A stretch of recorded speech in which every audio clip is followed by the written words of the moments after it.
Welcome to the first lecture of Module 1. During this lecture, we will begin by defining forensic science. To understand forensic science and its value in investigations, we'll also discuss the major contributors to the development of forensic science. This will help you recognize how forensic science has grown over the years to the various services that are found within the forensic laboratory today. We'll also discuss the role and responsibilities of a forensic scientist so that you can understand the legal guidelines that a forensic scientist must use when they're testifying in court.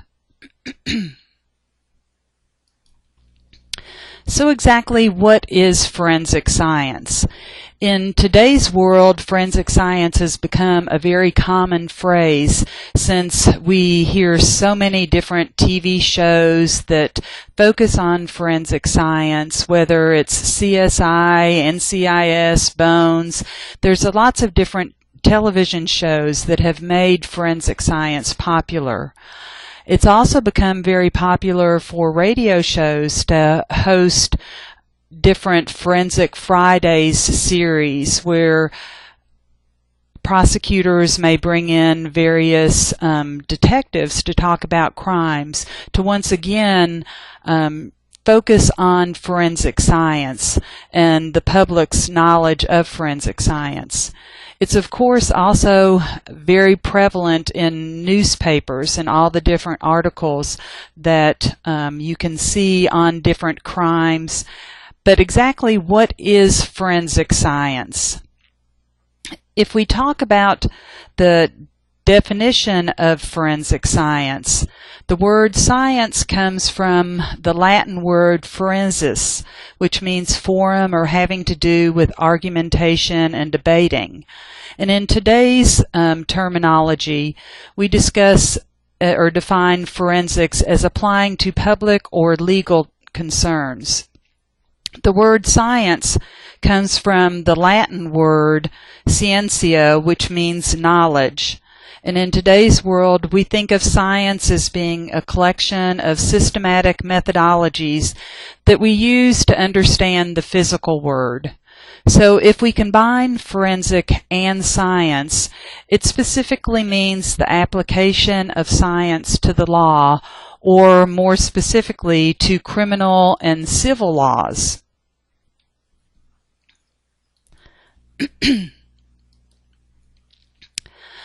There's many questions that arise with the term of forensic science. Specifically, how does forensic science serve the community? What are the various benefits that forensic science can bring to the community? And do those benefits outweigh the cost of the forensic science itself? There's several different things that you can think of when we talk about the value of forensic science. It helps prove elements of a crime. It can help support or disprove statements. It can help identify substances or persons, but it can also provide investigative leads and associations or exclusions in a criminal investigation. If we talk about each of these a little bit more specifically and how forensic science brings value to the community, the main one that most people think of is that it can bring the elements of the crime to the general public. In law, this means the corpus delicti, where these are the facts that prosecutor must prove beyond a reasonable doubt. So exactly how does this apply to forensics? And you can see from these two simple photographs, if it was a drug case, specifically, is that white powder actually a drug?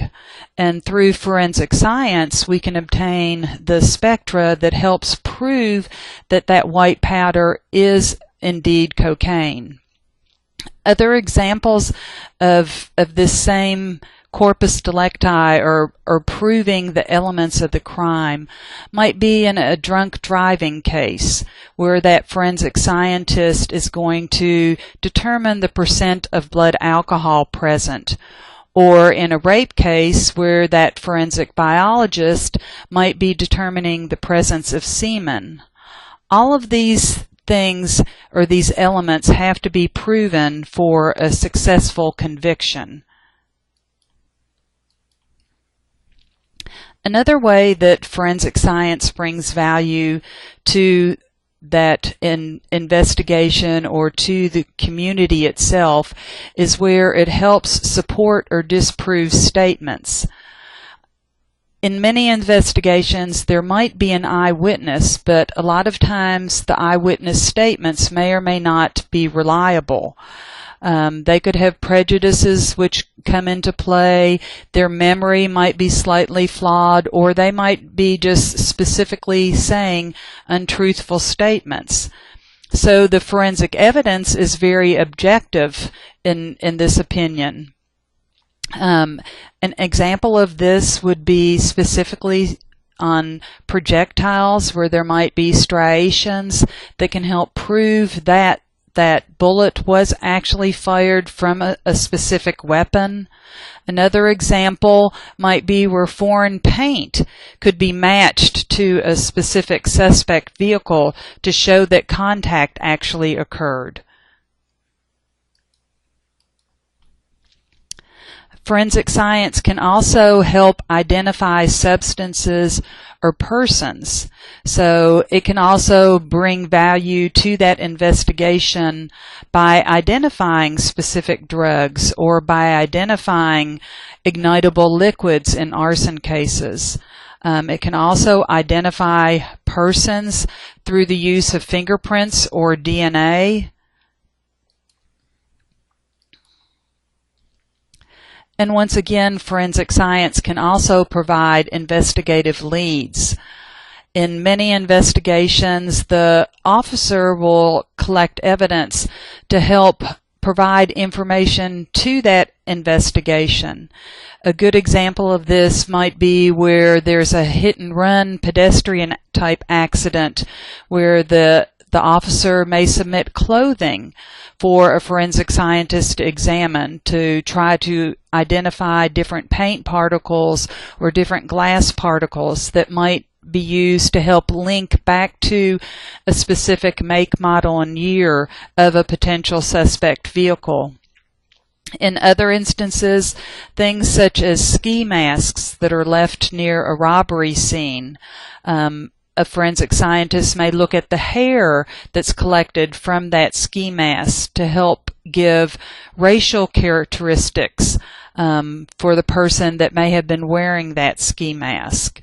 And once again, fingerprints might also help to prove investigative leads if those fingerprints can actually be identified through databases such as the AFIS system.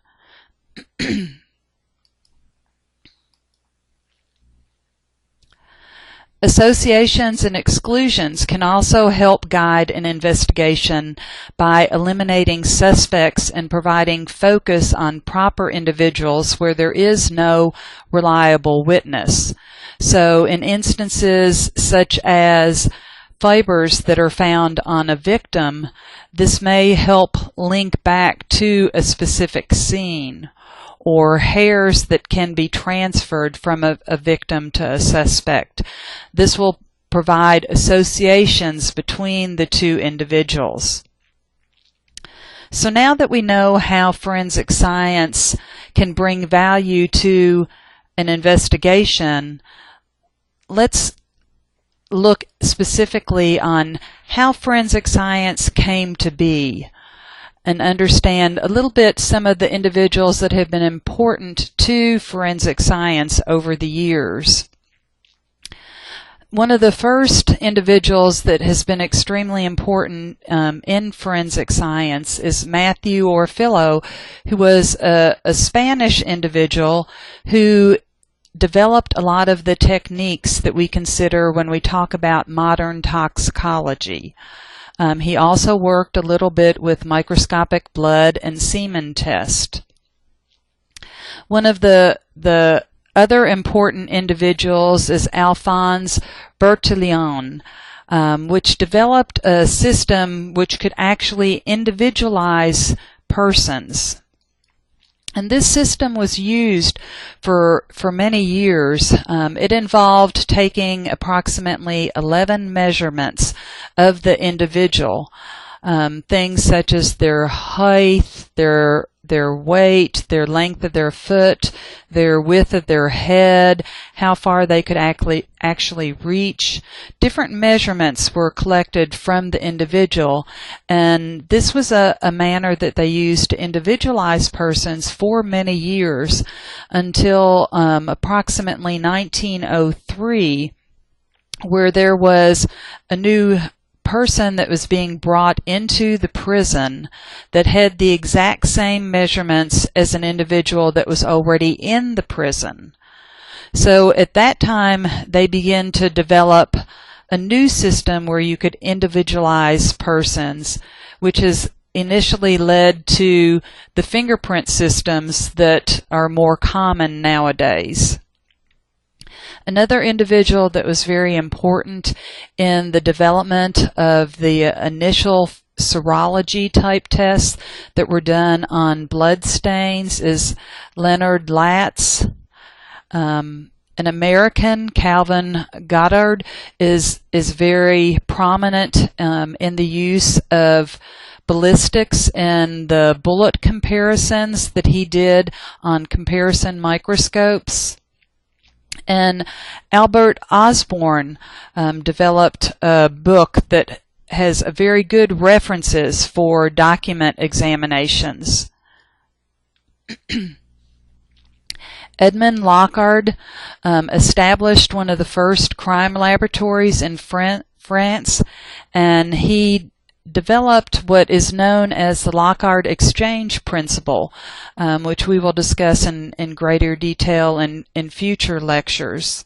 Walter McCrone is an American who applied a lot of the various microscopy techniques specifically to forensic type materials. Paul Kirk established one of the first more formalized educational programs in criminology.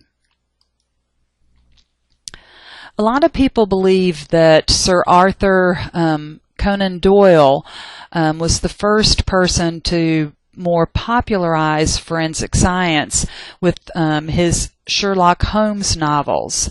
However, it's probably more contributed to the progress of forensic science because of the development of the national and state lab systems that we commonly use today.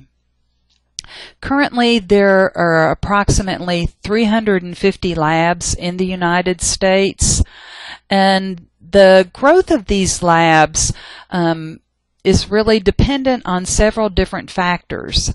There's been several Supreme Court decisions specifically responsible for police placing greater emphasis on scientifically evaluated evidence. This means that there's been a lot fewer confessions because of their advising suspects about their constitutional rights and the right to counsel.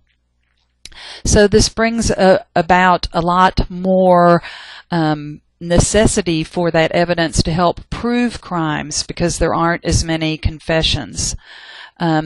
There's a great increase in the crime rate. A lot of this has to do with increases in the drug caseloads, aspects nowadays of the DNA technology and how that has improved over years. The aspects of now being able to use touch DNA in a lot of crime scenes and on evidence also gives a lot more caseload to the laboratories, which once again leads to more development of laboratories.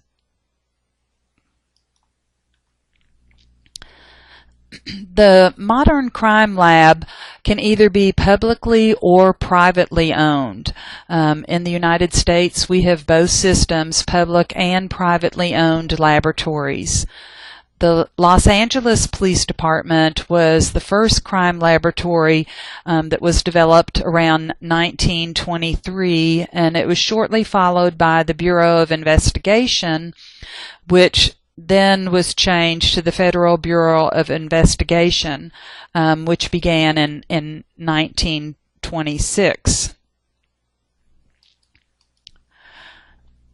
Like I said, our public and private forensic laboratories are both utilized within the United States.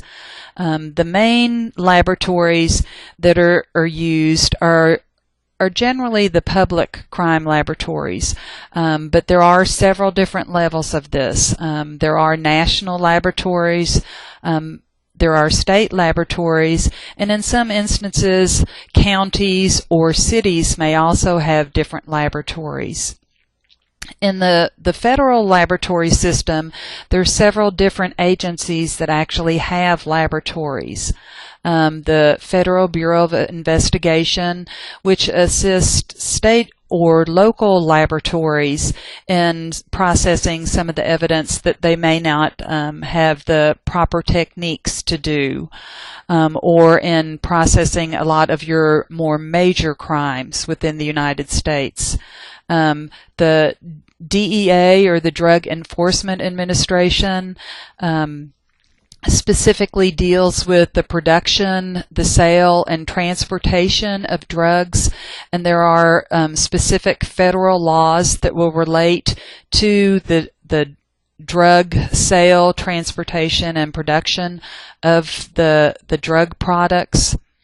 The Alcohol, Tobacco, and Firearms Laboratory deals with alcohol and any items relating to firearms and explosives. The U.S. Postal Inspection Service deals with investigations that actually relate to mail itself. The Department of Treasury also has a crime laboratory. This specifically deals with Secret Service issues or IRS issues. Usually this involves the counterfeiting and fraud dealing with both currency or credit cards. They may also deal with documents dealing with different tax returns. And then the final federal laboratory is within the Department of the Interior, which actually deals with fish and wildlife, any type of animal-oriented investigations, and any type of support for the national park systems. Most states also have their own laboratory systems. Some of these may have a central lab and then regional labs throughout the various states. And there's also specific counties and city labs that can also be utilized. There are a lot of private laboratories within the United States also. These may deal with various aspects of forensic science. So there could be private DNA laboratories or private laboratories that specifically deal with the various types of evidence. But there's also public and private forensic laboratories internationally. Throughout Great Britain, Canada, and many other countries, they also have public and private laboratories. The laboratories will have most of the same basic services. If this is a centralized laboratory, regional laboratories may only have a few of the sections, and then depending on how the laboratories are actually set up, they may have a lot of the other services that are also listed on this slide within that laboratory itself. Most all laboratories will have drug sections.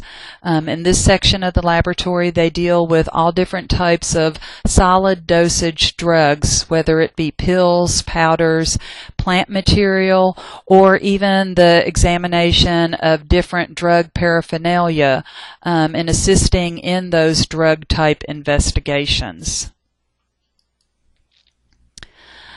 Most laboratories will also have a trace evidence section. This provides various microscopic and instrumental examinations for all different types of trace evidence. And when we talk about trace evidence, we generally mean a wide variety of small particle examinations. So things such as paint, glass, soil, hair, fibers. A lot of times arson debris or fire debris and explosive debris is also examined within the trace evidence section of a laboratory.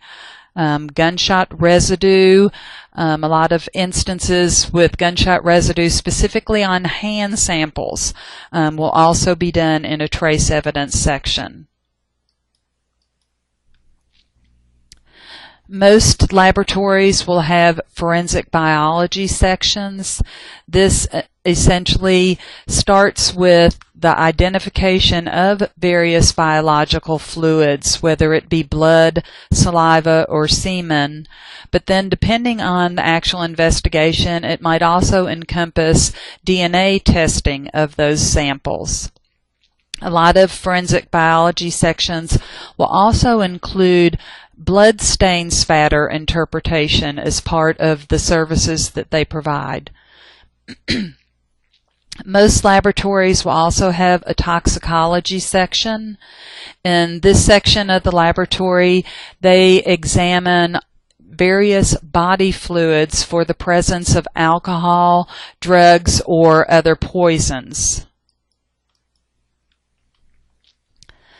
The firearms section examines a wide variety of different types of impression evidence.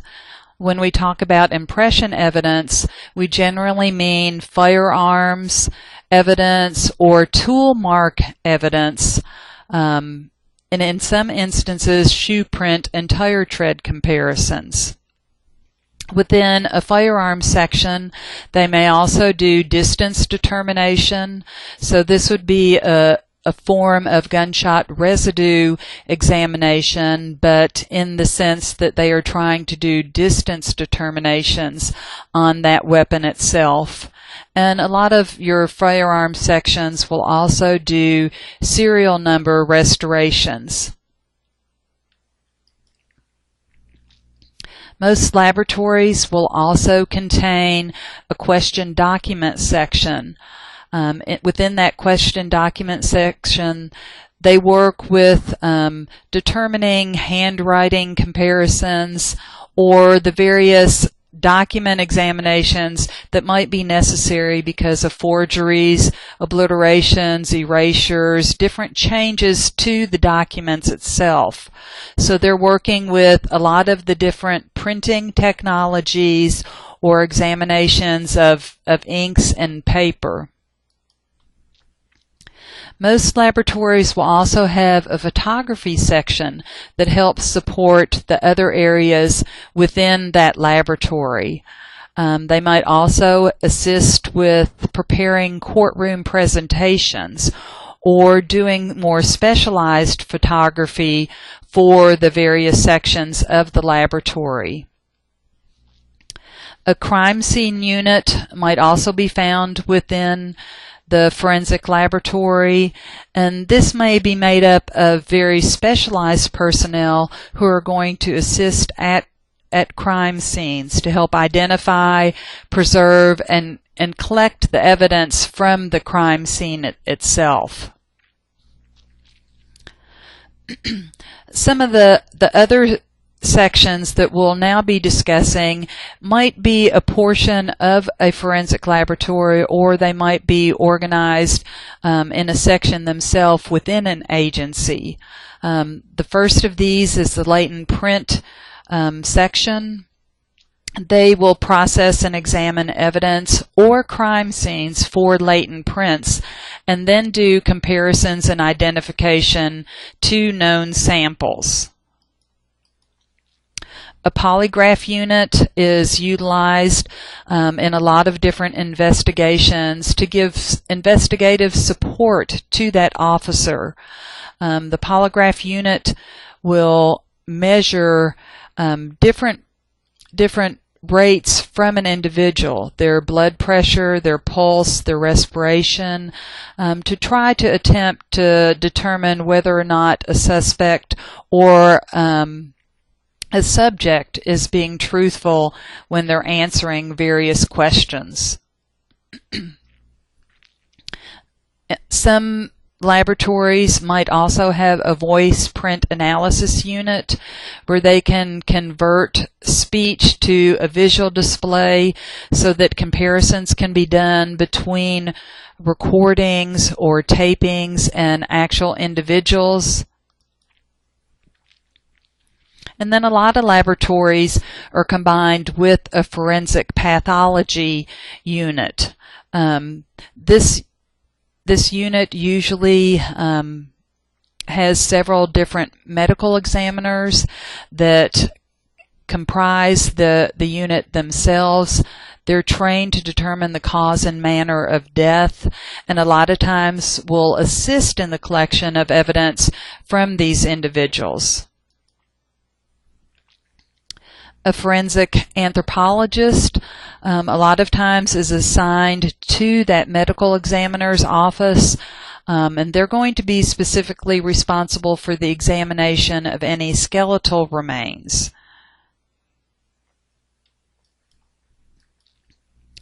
Some medical examiners' offices will also have a forensic odontologist as a portion of the services that they offer, where they can actually compare those skeletal remains back to known samples from individuals. And they may also be doing bite mark comparisons on certain cases. A forensic etymologist will study the insects that might be found to aid in an investigation. So they may be working with larvae or adult insects. This can sometimes help determine the time of a death. And then there's also, in some instances, forensic engineers that might also assist in an investigation, where they may be actually working with different materials, products, or structures to actually help determine why things failed. So a lot of times you might be using a forensic engineer if it's a traffic accident investigation to determine if a tire blew out, for instance. Nowadays, a lot of laboratories will have forensic computer sections where they can do examinations of digital media.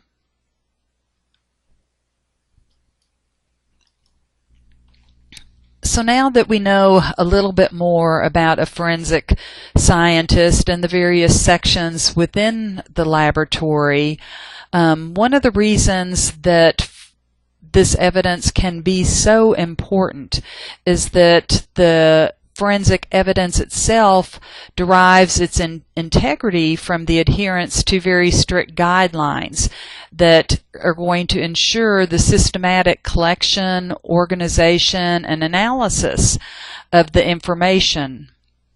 So the forensic scientist is going to address all of the different evidence with a very scientific method, where they might be going through observation, then posing questions and hypothesis, offering different pattern recognition, developing theories, and then collecting and analyzing and interpreting that data. So, for instance, if the observation itself is an actual death that has occurred, the hypothesis might be, why is Why is this person dead? Could it be that he was shot? Could it be that he was hit by a vehicle? So then you're going to look for pattern recognition, and it might be that under the examination of the individual that you might find paint on the pants. So then you're going to develop theories as to how that paint came to be on those pants. Did that individual come in contact with a vehicle? So you can then collect, analyze, and interpret any data that might come about from the analysis of the specific paint in a case similar to that. The forensic scientist is also going to testify about the results that are obtained from the examinations that they actually perform. And to do this, the forensic scientist has to be competent. So they're going to go through an education process, and then also usually a very formal training process once they are on the job. In many sections of a forensic laboratory, the forensic scientist may go through anywhere from 6 months to several years of training before they actually work cases in the forensic laboratory. But then once they're in the laboratory, they'll continue to have on-the-job training and on-the-job experience. The forensic scientist is going to testify to the results obtained, and all of the techniques that they're going to be using are going to be very defensible techniques. They're going to apply various skills that they have learned over the years through their education, and then once again through any formalized training program they're in the laboratory. So generally a forensic science is going to have a Bachelor of Science degree either in a natural science or specifically in forensic science. Once they're hired into a laboratory system, they will undergo very specialized training, and which is a very formal training program that the laboratory develops. They will also continue to have education throughout their career. They will also have to meet very strict admissibility standards into any opinions that they may offer as a forensic scientist. There are several admissibility standards that apply to the forensic evidence that might be presented in a courtroom. The Frye Standard, the Federal Rules of Evidence, the Coppolina Standard, and the Daubert Standard. The Daubert Standard is probably the one that you see used most often. A lot of times the forensic scientist will have to discuss the evidence itself and show that that evidence is sound evidence. And they do this in a manner where they show that the method and the theories that are used in the analysis, that they have been tested over the years, that they have been subject to peer review. During a Daubert hearing, the error rates may also be discussed for that specific method of analysis. Usually there's going to be existence and maintenance of standards controlling that method, and then also proof that that method is well accepted within the forensic community itself.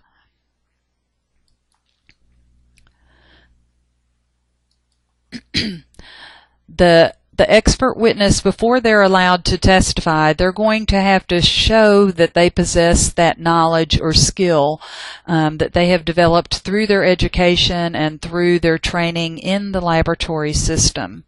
So a lot of times when they initially testify in court, they're going to go through a lot of general questions about their training and their education. This allows the court to evaluate whether or not they actually can be deemed an expert and allowed to offer their opinion. Their opinion always has to be based specifically on that scientific testing that they have done. And it should be truthful and also a very solid foundation for the test itself. Now that we know a little bit more about forensic science and the history of forensic science, which has led to the various sections within a forensic laboratory, we can look a little bit more in depth at all the various services that forensic experts will deal with, specifically crime scenes. And I look forward to talking with you soon.